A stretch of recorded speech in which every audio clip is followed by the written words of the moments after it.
President Trump's recent photo op disaster has emboldened hate speech from some people.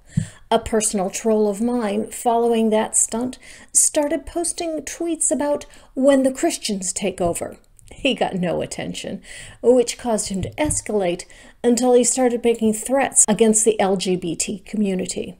And then I reported him. But Answers in Genesis looks like they may be taking advantage of the support their kind appear to be getting from the president. Or it could be because Answers in Genesis is getting ready to launch a paid streaming service that they are flooding their channel with content. In the last 2 weeks, they've posted 32 videos. Much of it is their usual science denying to present their view of how the world began.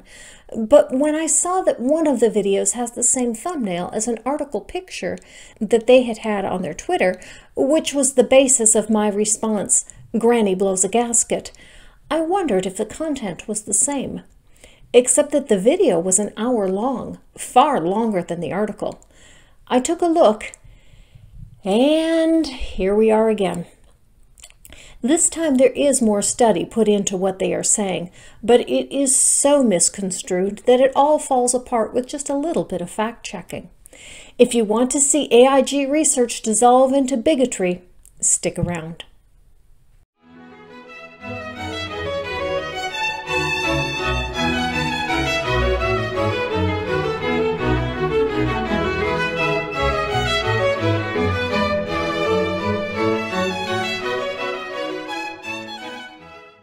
Hello and welcome. Thank you so much for joining me. It's good to be back again. I have an announcement to make. I have a new patron. Thank you so much, Julie LaVoice, for becoming a patron of mine and being my next grandchild. Make sure you stick around to the end to see Julie's name in the credits.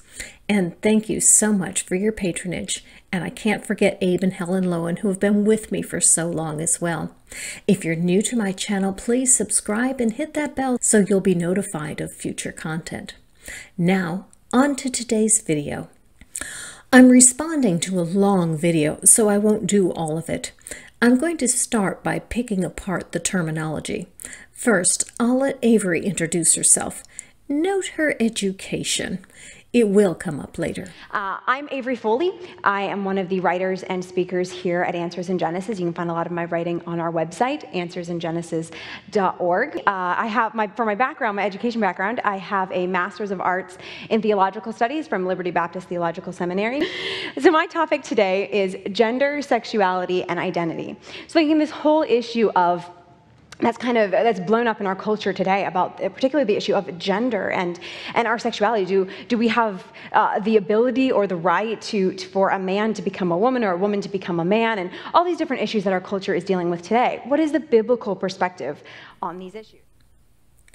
We'll skip over her part about what should be your basis for how you view the world. It's the same as always. If it doesn't agree with the way that she sees the Bible, don't believe it.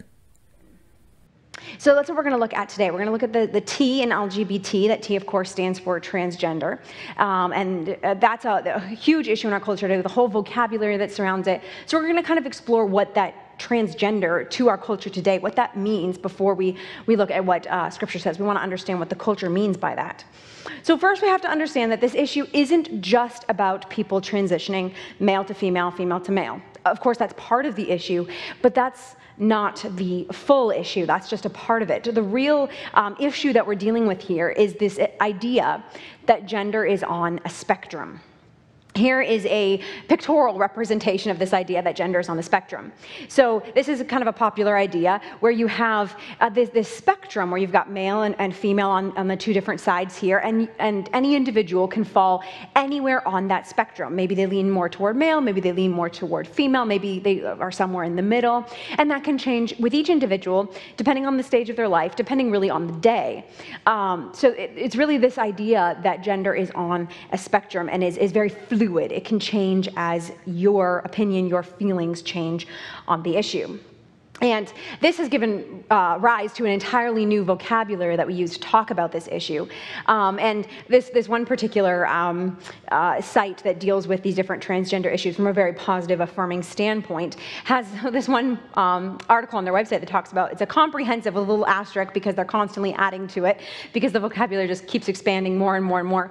Comprehensive list of LGBTQ plus vocabulary definition. But we're going to look at some of the more common terminologies that are used within this whole issue of transgender and gender fluidity. The first one is a biological, or what's being increasingly referred to as birth sex. You might see this in different news articles, things like that. And it is a term that refers to your biology, to your chromosomes, whether you are XX or XY, sexual organs, and secondary bodily characteristics that typically define a male or a female. So really that's the sex, the gender that you were born with. The next one is assigned sex. This is a term that we hear a lot. And this refers to the supposed label you were given at birth. So you were born and the doctor held you up and said, it's a boy or it's a girl. That's now referred to, instead of just as your sex, because that's what you were born with, no, it's your assigned sex. It's that label you were given. And it may or may not, according to this idea, be an accurate label. The reason it may not be an accurate label is because sometimes it isn't.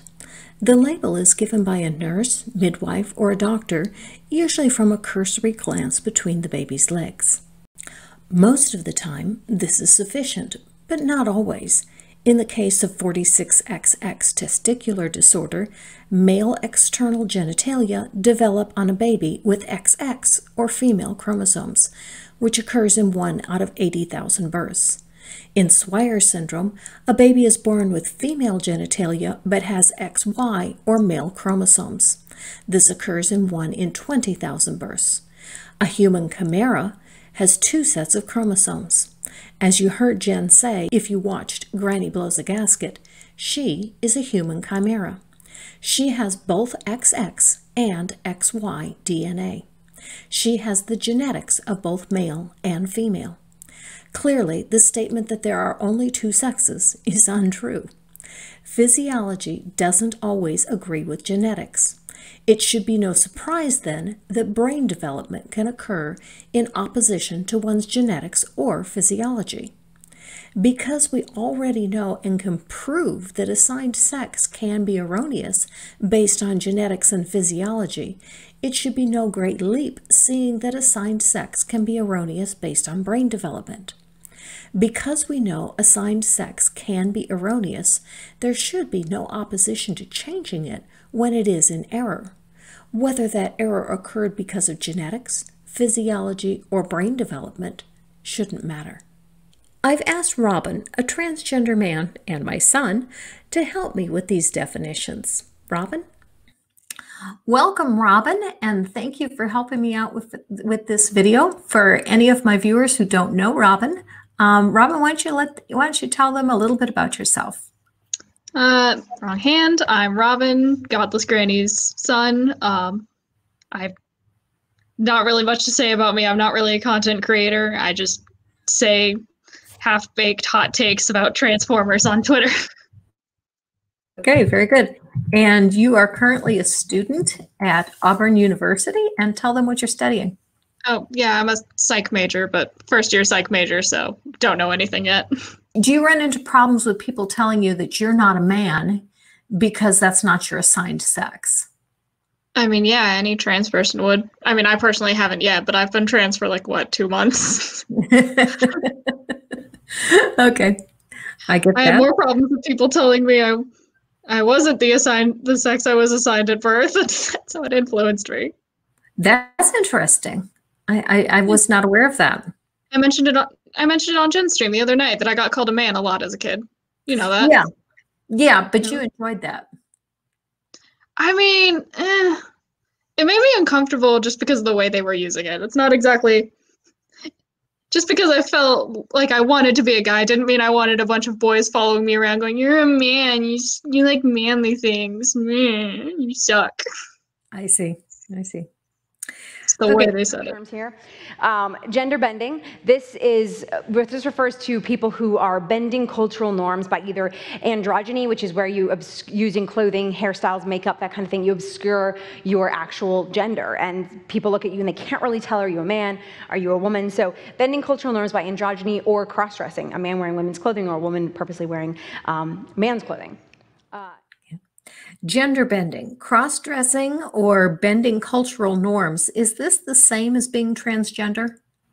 No, especially since gender bending is pretty much purely a term for fictional characters. And I mean, cross-dressing is just fun. What's wrong with a guy who wants to wear a dress? And of course, cross-dressing isn't really as much of a problem for girls, because like, what are you gonna wear, a suit? Everyone likes a girl in a suit. Gender dysphoria. This refers to discontent with assigned gender and or the anxiety a person feels when their identity doesn't match their body. This is a big one. You see this one a lot, right? This is the clinical diagnosis given to someone that we would refer to as transgender. Gender dysphoria is that diagnosis. And it's increasingly being referred to as the anxiety a person feels when their identity doesn't match their body. Not So that's a really important distinction to make. It's referring to the anxiety they feel. So instead of treating a person saying, okay, this person is a woman, but they feel like a man. Well, let's help them to feel like a woman because that's what they are. Instead, this deals with that anxiety and says, oh, you have this anxiety because you feel like a man. Well, let's help you to feel more like a man. Let's change your body, change your hormones, change the way you dress, change your pronouns so that you can feel more like a man, even though biologically you are a woman. So let's talk a little bit about gender dysphoria. Avery defines gender dysphoria as discontent with the assigned gender and or the anxiety a person feels when their identity doesn't match their body. Would you agree with this definition? I mean, yeah, probably. It's a decent enough definition. A bit simple, but that's honestly best. One thing she got right. Okay. You don't have a problem with her characterizing it as discontent? Don't you think it's a little bit more than just being, that this isn't what I want? True. I said that was a bit simple, but I mean, I don't know. I guess discontent is a little bit soft, but the general idea isn't too bad. Okay. Have you ever experienced gender dysphoria? No. Okay. And what experience have you had? Just gender euphoria. Okay. And what does that feel like? That just means that like when I'm perceived as more masculine, I just kind of feel happier, more secure. It just generally feels better. Avery says, without any kind of study in psychology on her part, that the correct way to treat gender dysphoria is to simply alleviate the anxiety and affirm the person as being their assigned sex. Why doesn't this work? No. There's a lot of no there.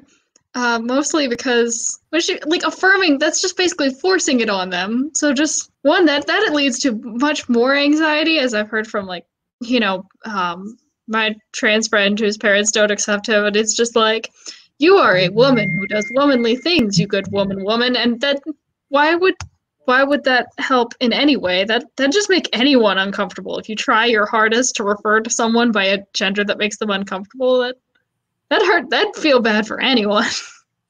Okay. That feels like a playground tactic that you're following someone around. Hello, woman. Okay, just like what you were talking about, that when you were young, even though you identify as male, it still was uncomfortable for people to use that as a slur. It's because they're using it as a slur as opposed to using it as something that is affirming. Mm-hmm. And if you're doing that with purposefully the wrong gender, it's just doubly as much. It's like, why are you doing this? Because I'm assuming that by affirm there being the right sex, that means that she wants people to, parents of trans kids, to just like mention their assigned sex as much as they can, which is a tactic I've seen occasionally. So I wouldn't be surprised if that's what she meant. If she didn't mean that, it's still something that should be addressed. Okay, we're going to take a question from the chat here. When did you come to terms with your gender and sex being distinct?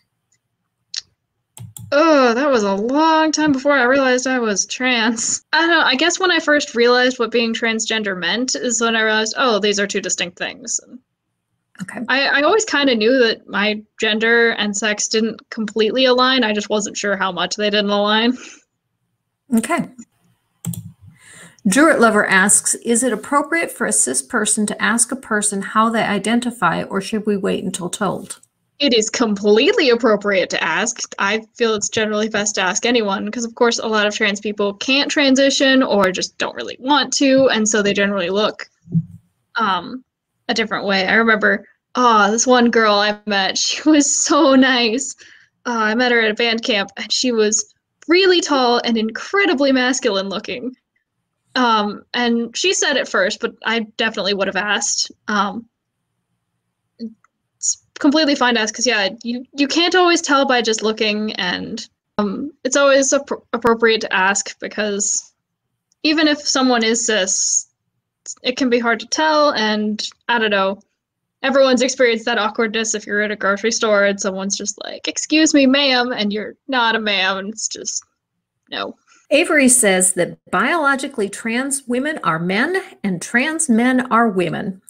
On a scale of 1 to 10, how accurate is that? Negative 10,000. You need to invent a new number to describe how wrong that is. Druid Lover says thank you. Yeah. Another term you hear thrown around a lot is heteronormativity, which is the idea that sex is binary, we are male and female, and that sexual orientations and relations with the opposite sex is normal and natural. So this would be the biblical worldview, right? Where we say God has created us male and female, and God has designed marriage and sexuality between one man and one woman in that marriage covenant for life. This is considered to be, by many in the culture, is considered to be oppressive and very regressive and backwards. But really, it's what God's word teaches. And we'll see as we go through this that really it's the only answer for a culture that is very, very mixed up on this issue. Heteronormativity is problematic.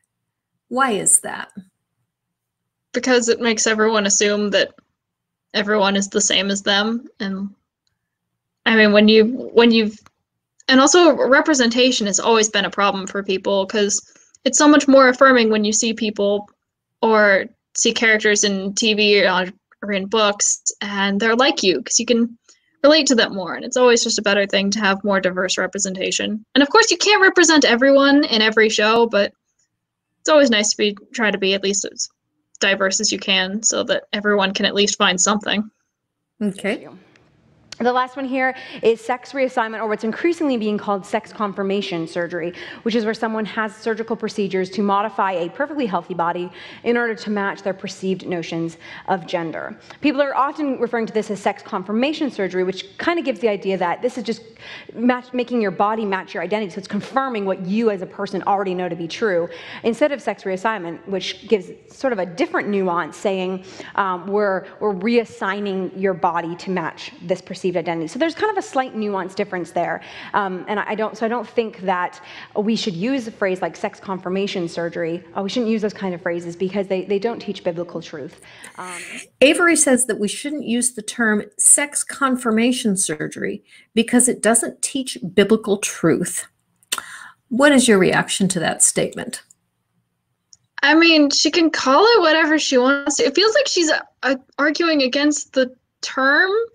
I mean, we can come up with a more transphobic term if she wants. Just let us have it. Have the surgery. You can call it the doo-doo stupid head, don't get this surgery for any reason surgery, as long as you let us have it. Okay, Ricardo Oliveira asks, did your realization about the alignment between sex and gender come to you naturally, or was it a matter of knowledge you acquired? In fact, it's kind of 50-50 for me. Because like most trans people, I always kind of felt it to a certain extent that I was like, I would prefer to be the opposite sex. But as a kid, I just kind of didn't really realize that was a thing that, one, more than I experienced, and two, that I could do something about it. And even when I first found out what being trans was and realized that the alignment between sex and gender is different, it's still kind of hard to figure out exactly where you fall on that alignment. You cannot have a male who can transition into a female. That's simply biologically and biblically simply not possible. So we're not going to use terms like that. We'll stick with sex reassignment surgery when we do reference that. Okay, Avery says that a male can't transition into a female because that's biologically and biblically not possible. Do you think that she forgot about Eve transitioning from male to female in Genesis, and that the first female that she recognizes as being a person was biologically male before she was female? I mean, let's be fair, that's not really a question. That's a funny comment you wanted to make. But my own comment on that is that even I remember the first time I ever heard about being transgender was from a Bible teacher who was kind of basically just talking about how stupid and silly it was. He was like, I knew a man and he was a manly man and his name was Steve. And then after one summer, he came back and he said his name was Julie and that he was a woman and it was weird. And even then it's like, even that guy kind of acknowledged that this person transitioned. So you can't really say that you can't transition because you very much can. Another study here, research from the journal PLOS One. This is talking about a phenomenon called rapid onset gender dysphoria. So rapid onset gender dysphoria appearing for the first time during puberty or even after its completion. So this is when a young person has had no signs throughout their life of having any kind of transgender feelings, and all of a sudden, when they're in those teenage years, all of a sudden they rapidly, seemingly out of nowhere, claim that they are transgender. So this goes on to say, the onset of gender dysphoria seems to occur in the context of belonging to a peer group where one, multiple, or even all of the friends have become gender dysphoric and transgender identified during the same time frame. Parents also report that their children exhibited an increase in social media/internet use prior to disclosure of a transgender identity. So okay, Avery thinks that the number of people that identify as transgender is growing because the culture is affirming the idea that it's okay to express gender in any way you want. Do you think these changes in culture encourage people to think that they are transgender, or that it just encourages them to think that it's okay to be transgender? Kind of controversial opinion. I think it can be a little bit of both. Okay.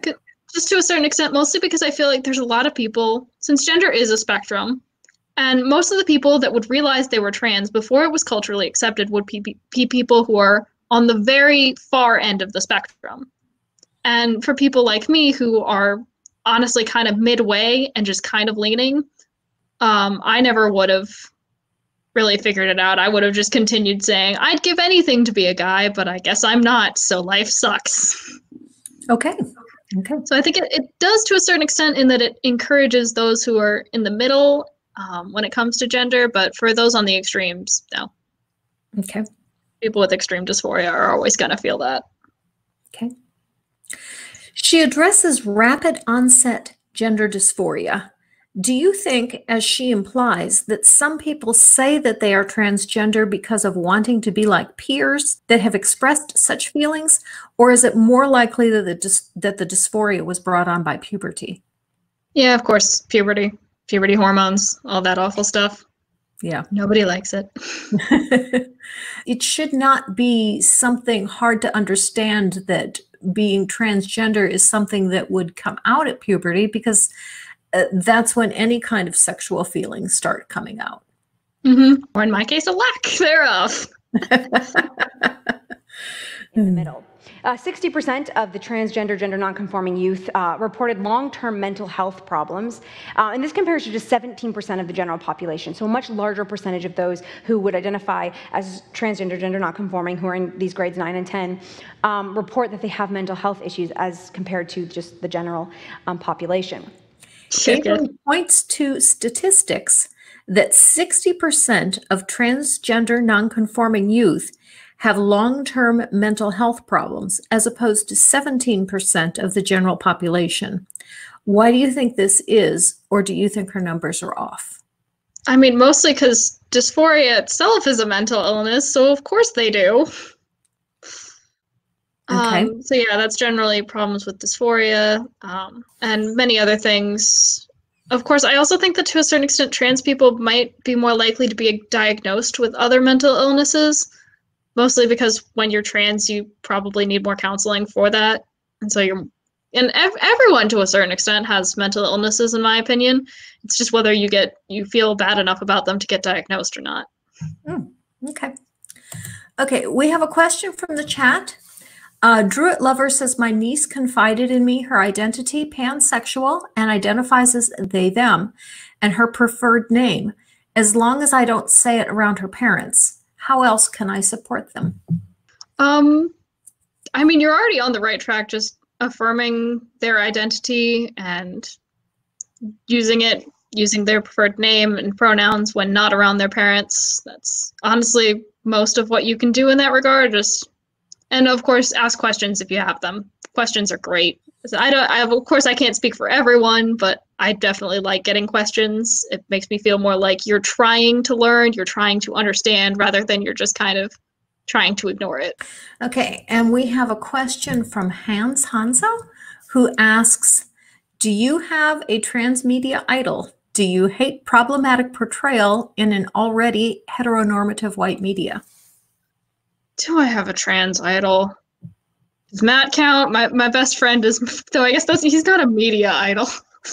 I don't know of many trans people in the media, not that I can remember off the top of my head, though I definitely generally think it's even more impressive to be able to come out and be yourself when you're that much in the public eye. And of course, I hate the problematic portrayal in the already heteronormative white media, especially with just like some of the stuff people do for like cross-dressing and the confusing of just liking more feminine clothing and being trans, and especially just mostly portrayal of trans women, because trans women have it the worst, but media pretty much ignores trans men, so who cares? Research from other journals has shown that members of that transgender population, whether they're transgender or gender non-binary, they're at a higher risk for a variety of mental health problems compared to the general population. Especially alarming, the rate of lifetime suicide attempts across all ages of transgender individuals is estimated at 41%, compared to under 5% for the overall U.S. population. So, Avery brings up that the suicide rate in the transgender community, and she recognizes that transgender people are often hurting people. She has her response to the problem. What do you see as the best way that society and the community can make life better for transgender people? Obviously, just accept them. One thing I wish there was in America is more like gender-neutral bathrooms, because I think that'd be kind of helpful, but that's the only like physical thing that I say would be more helpful. Most of it is just mental and just changing the culture to accept people more and to not look down on people just for their gender identity. Avery and all the people at AIG repeatedly say that being transgender is a choice. They say that they simply wish that they were a different gender. Is this true? I mean, no, of course not. But I mean, there's also a difference between being able to choose something and wishing for something, because you can't choose the things you want. It's pretty much the same thing, because a lot of Christians have accepted that being attracted to the same sex is not a choice. And it's pretty much the same thing with being trans. You can't really change what you want to be. You can change like how you express that, but even then it shouldn't be up to someone else how you do that. If the people at AIG actually cared about transgender people and not just about trying to support the idea that the Bible is true, what would they need to do? Why would they, even if they didn't believe the Bible, they're the kind of people that I doubt would accept trans people. So if they were actually supportive of trans people, they just need to shut their mouths and learn something. Okay. Do you think it's possible do you think being transgender is actually consistent with a biblical view? I mean, is it possible to be transgender and be a Christian? Those are two different questions, in my opinion. Yeah, it is definitely possible to be trans and be a Christian. I personally don't think it really aligns with the biblical view, but I'm not a Christian, so I can see why some people might say it does. And really, it's all up to interpretation. That's all the Bible is. I mean, the Bible doesn't say you can't transition. It just says you can't cross-dress. All right. And I can understand why certain people wouldn't, because I don't know, there's a lot of things that, as someone who went to a Christian school and grew up with a bunch of people who all believed the Bible and also did a lot of things that weren't in the Bible, it's just, everyone just picks and chooses pretty much the parts that they want to. You can read anything from the Bible if you really tried hard enough. Yeah, that's true. Okay, thank you for joining me. Thank you to the people in the chat who have added some questions. And thank you so much for helping me out, Robin. And you have a great day. Of course. I'm not doing anything else. We're in the same house. Yeah. We're in we are literally across the hallway from each other, just far enough away that we won't get feedback. Bye. Thank you, Robin. Now, back to Avery. And the answer that our culture has given to these people who are hurting is one of, of saying, well, gender's just on a spectrum. That's natural that you feel this way because gender's on a spectrum. You can fall anywhere you want on that spectrum. Offering acceptance and support, saying, we encourage you to transition from male to female. Change your name, change your pronouns, choose to wear the clothing of the opposite sex. Take puberty blockers if you're young enough to keep your body from naturally going through puberty and giving you those male or female characteristics. Or if you need sex reassignment surgery so we can modify your body to match your perceived identity.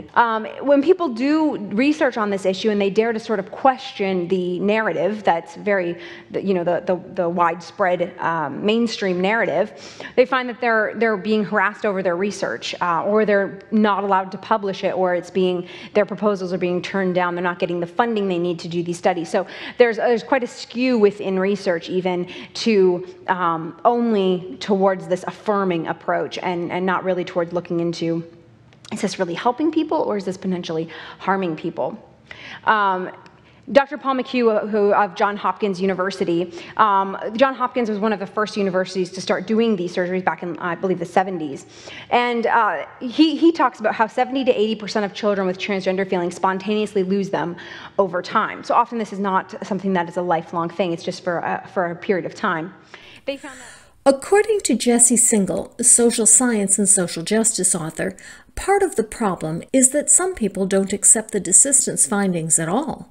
They argue that the studies demonstrating high levels of desistance in gender dysphoric kids are fatally flawed, and further, that the very concept of desistance itself is really just a pretense for allowing bigots to deny the reality of trans people's identities. This is understandable in light of the very real discrimination that trans people face every day and the past misdeeds committed by the mental health establishment. But it's also unfortunate. We can't have an intelligent, informed discussion about these tricky issues if we're going to ignore what is, at the moment, a solid scientific consensus. In Singal's article, What's Missing from the Conversation About Transgender Kids, he looks at some of these studies that Avery is talking about. He points out that the results are misleading, partly because they were done in the Netherlands, where there is only one clinic in the country where hormones for transgender children are available. Following the study, anyone who was no longer going to the clinic for hormones was counted as having desisted. Singal found that 24 test subjects could not be found. There is no evidence on whether or not they desisted. Singal also contacted the parents of some of the test subjects that were listed as having desisted because they were no longer obtaining hormones, and the parents, in many cases, said the children had most definitely not desisted, but had stopped taking hormones from the clinic for varying reasons. So the number of desisters from these studies cannot be trusted. Singal notes that children who eventually identify as gay or bisexual sometimes first present as having gender dysphoria. So further study into why this happens is needed. But such studies cannot be done while people like AIG continue to use them like this to claim that being transgender is merely a whim or a wish, as Avery does here. I cannot stress this enough. People like AIG who claim to love all people are harming people by preventing the very conversations and studies that we need to help the transgender community.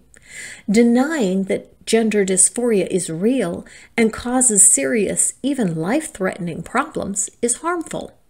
Failing to research further into why gender dysphoria can be a symptom of more than one thing will also be harmful in the long run. But until we can shut these people up, such studies cannot go forward without fear that some will use the results to deny, belittle, discriminate against, and physically harm transgender people.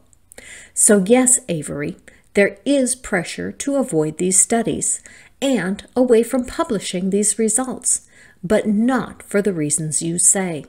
It's not because transgender people aren't real, that they just have a lifestyle choice, or that they don't fit your worldview that your God created only two genders. It's because people like you use this information to cause real harm to real people. Please, Avery, do everyone a favor and shut the fuck up. They found that this sexual reassignment surgery didn't actually help the patient's mental health. And the suicide rate for those, even those who'd had surgery, who'd modified their bodies, was still 20 times higher than the general population. So they stopped doing surgeries because the results were, quote, an inadequate reason for surgically amputating normal organs. Let's talk about Dr. Paul McHugh of Johns Hopkins. He is a legitimate psychiatrist with an MD from Harvard, which he obtained in 1956. He did indeed end gender reassignment surgery in 1979. The clinic was reopened and reassignment surgery was resumed in 2017. What Avery won't tell you is that McHugh also defended pedophile priests, claiming that such a thing could never happen in Massachusetts. He has testified in court repeatedly on behalf of molesters and accused molesters. I have yet to see him speak out in any way, shape, or form on behalf of abuse victims, according to a New York Times article. McHugh made these statements in part because he is a staunch Catholic. McHugh considers homosexuality to be an erroneous desire and supported the California Proposition 8, which denied the right of same-sex couples to marry. He was on the board of the False Memory Syndrome Foundation that denied that memories of sexual abuse in children could be discovered later in life. More recently, in 2016, McHugh published Sexuality and Gender, Findings from the Biological and Psychological and Social Sciences, which contained several controversial findings, such as that there is no scientific evidence to support the idea that sexual orientation is a biologically fixed property, that is, that homosexual people are not born that way. With regards to transgender people, McHugh and Mayer suggest a skeptical view toward the claim that sex reassignment procedures provide the hoped-for benefits. Doctors Chris Beyer, Robert Bloom, and Tonia Poteet, all faculty members of Johns Hopkins University's Bloomberg School of Public Health, dispute those and other conclusions in the report, saying they misconstrue the data and are misleading. Links to the full articles are in the description if you want more information about this. Dean Hamer, a scientist at the National Institute of Health for several decades and one of the first researchers to identify a genetic link to homosexuality, termed some of McHugh's statements as pure balderdash. McHugh is a has-been doctor who has been thoroughly debunked by his contemporary colleagues. Organs. Because of the pressure put on them by the LGBT community, they've since started doing them again. But it's important to note that they did stop because they didn't see that this was actually helping people. Note the assertion that the reason surgery has resumed is because of pressure from the LGBT community, with no support for that assertion. And again, McHugh, the Catholic doctor of the 60s through 80s, didn't see a benefit, but his current colleagues, who have actually done research within the last 50 years, disagree. A study from back in 2003 from Sweden found that persons with transsexualism, transgender, after sex reassignment have considerable higher risks for mortality, suicidal behavior, and psychiatric morbidity than the general population. Our findings suggest that sex reassignment, although alleviating gender dysphoria, may not suffice as treatment for transsexualism and should inspire improved psychiatric and somatic care after sex reassignment for this patient group. So they found that even after having this, this sex reassignment surgery, it didn't really help. It just kind of masked some of the symptoms, but it really didn't help. Now Avery demonstrates a complete misunderstanding of the information in front of her. Not surprising. I left in the part where she gave you her educational background. She has an MA in Theological Studies from Liberty University, the same university founded by Jerry Falwell Sr. and whose current president, Jerry Falwell Jr., recently tweeted a mockery of social distancing orders with an image of a man in blackface and another in KKK robes. This was shortly before the death of George Floyd. Is it any wonder that someone with a degree from a university whose current president is a racist science denier and a proponent of hate speech would be incapable of reading a report about scientific findings and being able to accurately and correctly explain it? Avery, that transgender people still have problems post-surgery doesn't mean the surgery didn't work. As you note, the surgery does relieve the gender dysphoria.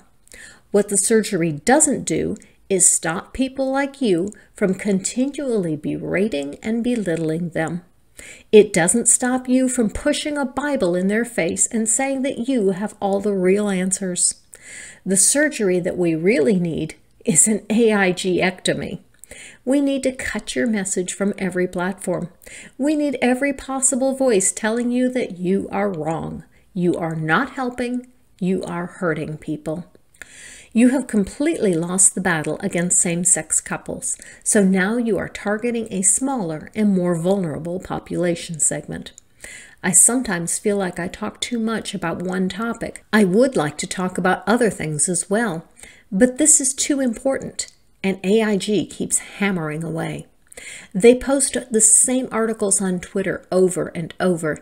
They keep making videos on this and bringing it up on AIG News.